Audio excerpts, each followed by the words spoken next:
After predicting this moment for many months, seems like now it's time for the return of Kawaki in the story. And this comeback could be a literal nightmare for Jura, as Kawaki's new powers are very likely on par with Ishhiki Otsutsuki. So the answer to whether the Shinju would face defeat or not can only be found by figuring out who among these two was actually stronger. But before we do that, let's decipher all the hints and setup seeded by the author, which indicates Kawaki will make an appearance in the upcoming chapters. You may have seen Boruto using his sword to get rid of Matsuri in the last chapter. Well, this moment was already teased in the latest V-Jump cover, where Boruto can be seen with his sword, meaning he was about to use it sooner or later. And now that this teaser has paid off, there is something else in this panel which could also come true. I'm talking about Kawaki and his infamous bow staff from the flash forward. How is he going to obtain it? Did Amado actually make him more powerful without Akibi's revival? And most importantly, what would be the outcome of the Jura battle? By the end of this video, you will find out all that, on top of some huge mysteries from the flash forward. So make sure to subscribe if you haven't already, and let's begin.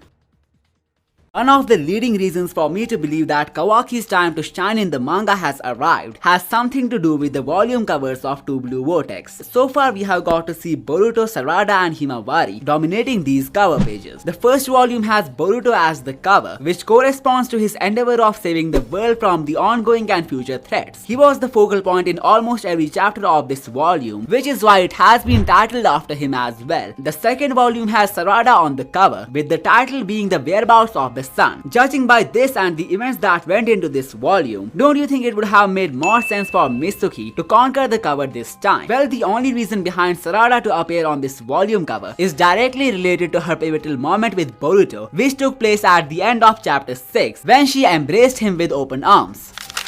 So this gesture of Sarada kinda set the whole tone of the volume. Sasuke had requested Boruto to protect her. He enters Konoha to meet her for the first time in 3 years, and that is what gets him in trouble with Mitsuki. The tone drastically shifts to the entire Team 7 after this, as Mitsuki appears to battle Boruto, but just 1 or 2 chapters later, he figures out the true whereabouts of the sun, making him emotionally switch sides. Then we have the third volume, which has been conquered by Himawari, and it kinda explains itself, based on her fateful transformation and unexpected fight with Jura. The volume was titled The Nine Tails, further complementing the revival of Kurama. And finally, the fourth volume gave us Boruto with long hair, with the title Singularity of Fate. It's a no-brainer that this volume cover was an acknowledgement of all the flashback events and huge reveals, like the prescience and the plans of Kashin Koji. Looking at how the story is going, the next person to conquer the volume cover will be Sarada again, which would align her with Boruto when it comes to appearing on the volume covers. First it was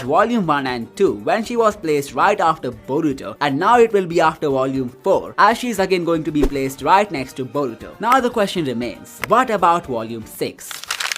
Just to make things a bit more clear, the Sarada volume will cover chapter 17 through 21, which means chapter 22 will mark the beginning of a new volume. And with Sarada on the cover of volume 5, there is only one person worthy of dominating the cover of volume 6, and that is Kawaki. A huge hint has already been dropped in the latest V-Jump cover, where we saw him with the same stuff that was used by Jigen. And if you think about it, Jigen did not have any limiters on him, which means he was utilizing the full power of Ishhiki all the time, which is also what led to him facing a drawback while fighting Naruto and Sasuke. And maybe this stuff provides him better stability while using the latent power of Ishhiki Otsutsuki. This knowledge could have been passed down to Kawaki through Amado, which is why he's also using the magic bow of Jigen in the future. So since the reason behind possessing this stuff could be directly related to obtaining an edge in the battles while playing with the raw powers of Ishhiki, then Kawaki using this stuff in the upcoming chapter as well as the flash forward only means one thing.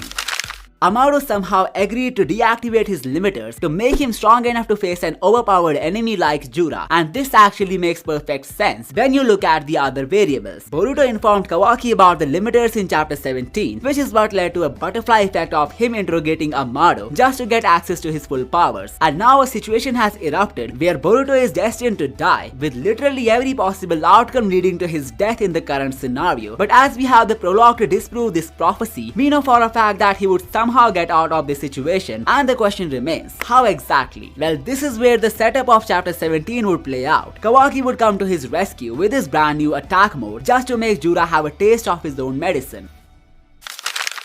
Now the biggest question which demands an answer is that, will Kawaki be able to defeat Jura with his newly acquired powers? What needs to be noted is that the volume is at least 4 chapters long, which means his new form will not be a one chapter thing. We can expect some strategic battles or even betrayals based on Kawaki's nature. But the question still remains, would he be able to eliminate Jura or not? Well, on top of Jura, we even have Mamushi, whose face-off with Aida and particularly Daemon is still pending, which means either they both would go after their targets simultaneously, or the whole Mamushi and Hidari arc will be the main point of focus for the next volume. But anyway, at least 4 chapters of Kawaki action are on the way, so let's figure out how well would the Red Karma wielder perform against the most powerful antagonist. The curiosity and thirst of knowledge possessed by Jura makes me believe that he would come to some peace treaty with the shinobi in return of acquiring knowledge or enlightenment. He himself accepted in chapter 4 that his devouring instincts are being overdriven by the curiosity and desire of knowledge. I see this as a smart setup to save the lives of both the protagonist as well as the deuteragonist. The reason I think so is because there is no way for Kawaki and Boruto to defeat Jura, even with their combined efforts. The proof comes from the Ishhiki battle, where Baryon Mode Naruto brought the Otsutsuki to his knees, and it was only because of the time limit that Ishhiki somehow ended up victorious. Basically, Naruto and Kurama had become one in this form, like a nuclear fusion, and Kurama is just 1/10 of the main 10 tails. It's obvious that if there was no energy drain or time limit involved, then Naruto would have easily defeated Ishhiki. And bear in mind that this was just the full power of Kurama, the 9 tails, so potent that even Ishhiki got pushed to the verge of death. Now let's talk about Jura. He is the literal incarnation of the 10 tails, which means he must be at least 10 times stronger than Naruto's Baryon mode, even though the only feat shown by him so far was to defeat Kurama and Himawari in a one-on-one battle. But there is something in this battle itself that might not just prove how strong Jura is, but also the true reason behind the surprising reaction of Daemon upon sensing the power of Himawari. It's going to be really interesting from this point, so make sure to subscribe to show your support. Back in chapter 78, we saw an unusual reaction of Daemon when he came face to face with Himawari. He felt some immense power from her, and the reason it was such a big deal is because at this point in the story, he was the strongest character of the verse. The only way for a threat even stronger than him to appear was an otherworldly invasion which would have brought more Otsutsukis into the story. But to everyone's surprise, the juvenile 10 tails who was held captive by Jigen evolved, which gave us the strongest antagonist ever. Now the reason Daemon's reaction was such a big deal is because he is literally the wielder of Shibai Otsutsuki's powers. So him having a surprising reaction to someone else's powers means that something extraordinary is happening with that person. With the passage of time, it got revealed that the source of Himawari's hidden power, which made Daemon go wow, was actually the 9 tails Kurama. However, this reincarnation of the Biju did not make Himawari a Jinchuriki, rather it was something completely different. Maybe also the true reason for Daemon's shocking reaction. It got revealed to us that Himawari naturally became the host of the 9 tails power, and unlike traditional Jinchuriki, she did not undergo a sealing ritual, which only meant one thing. Himawari's possession of Kurama's powers was raw and unfiltered, cause there is no seal in between, which separates their existence. In other words, she is the first human Biju, and although it's not confirmed, but this mighty feat acquired by Himawari could even make her as strong as Baryon mode Naruto without even needing to transform. And the explosive reaction of Daemon is just a proof to back this up. It wouldn't have made sense for him to get this much shocked after sensing the powers of a Jinchuriki, which means it was actually the rawness of Himawari's Biju chakra which made his sensory powers go numb.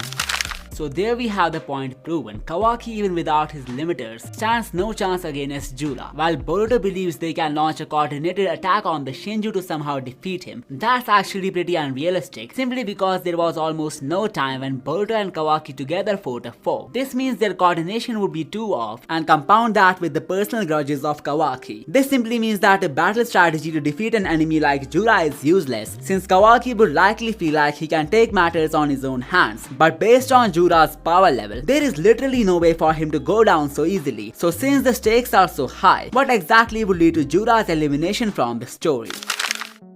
It's a pretty vital question, since the flash forward shows us Kawaki and Boruto fighting on the Hokage mountain, which means the Shinju threats have been handled. I will get to what I think about the role of Kawaki is going to be in a moment. The first let me present to you the idea which I believe is the key to defeating Jura. Back in chapter 17, Shikamaru had came up with the best strategy to get rid of the human-based Shinjus, which was to gain their trust and then betray them at the most unexpected point. And while it did not went well in case of Ryu, the clone of Shinki, Konohamaru was somehow somehow able to figure out the ins and outs of this plan, which helped him in perfectly betraying Matsuri. Although it was Boruto who landed the final blow, the fact that Konohamaru kept her engaged for so long and then went for an unexpected Rasengan attack is totally remarkable. But when it comes to Jura, I don't think the same tactics would work on him. So in order for the betrayal strategy to work, the traitor should be someone whom he already trusts a lot. And this brings us to Hidari, the most mysterious Shinju who would end up betraying Jura at the most unexpected point. Now there are a lot of reasons for me to believe this, which honestly deserves a whole video, but as for the main ones, Hidari is based on Sasuke, who has betrayed a lot of people in the past, meaning we can expect him to follow his footsteps. On top of that, he has been acting weird ever since his revival, which might be another hint of Sasuke's essence taking over his soul. Finally, we have already got a shining moment of Sarada in the last volume, which means Hidari will neither play any part in her personal development, nor would he make her attain some special power. Their next interaction could just be the point where Hidari opens his eyes and starts to see everything differently. Followed by this realization, he would mark the end of Shinju arc by betraying Jura. It would be funny to see Mamushi get disrespectfully destroyed by the hands of Demon after all his allies lose their lives in one way or another. So now that we have a rough idea for how Jura and the remaining Shinju will get their fate seized, let's talk about Kawaki for a minute.